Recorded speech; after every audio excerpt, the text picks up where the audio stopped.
In the front page of the Times, it has this quote, "A team of administration lawyers concluded in a March 2000 legal memorandum that President Bush was not bound either by international treaty prohibiting torture or by federal anti-torture law because he has the authority as Commander-in-Chief to approve any techniques needed to protect the nation's security." Do you agree with that conclusion?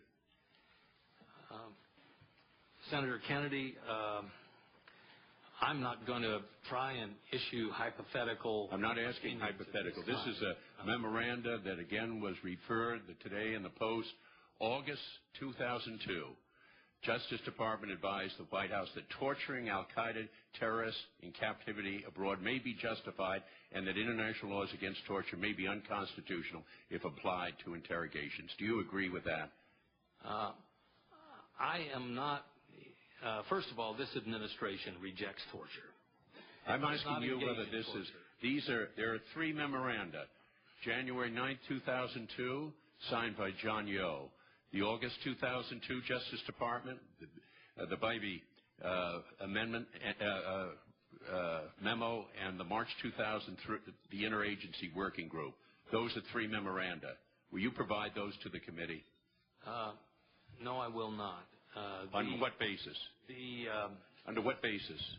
On the basis that the long-standing established reasons for providing opinions provided to the executive branch. General, the executive privilege is not a legitimate basis of withholding memoranda from this committee. This Congress is investigating the prisoners' abuse that have occurred. Immense importance. We have specific need of the documents that have allowed these abuses occur. The memoranda at issue did not involve confidential communications between the Justice Department and the President, but instead legal advice that was widely distributed throughout the executive branch. There are many examples of executive privilege that have been waived or overridden. President Clinton waived the privilege. President Nixon claim of absolute executive in the Watergate. And interesting, as we, and I will speak about President Reagan later this afternoon or tomorrow, about my own personal feelings of commendation of his life.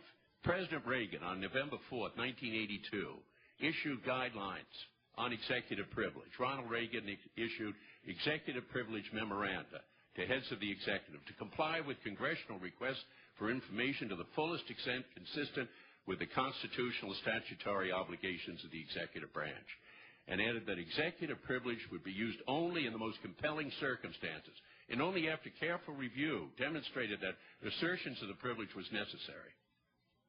Now, are you evoking executive privilege here and denying us those memoranda?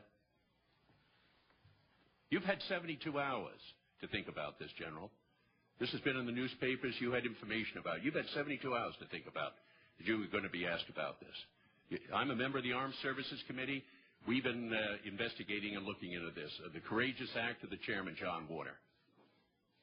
And we're entitled to know whether that information is going to be available to the committees. Well, the confidential memoranda provided, any confidential memoranda provided to members of the executive branch. This was generally circulated. Let him answer the question.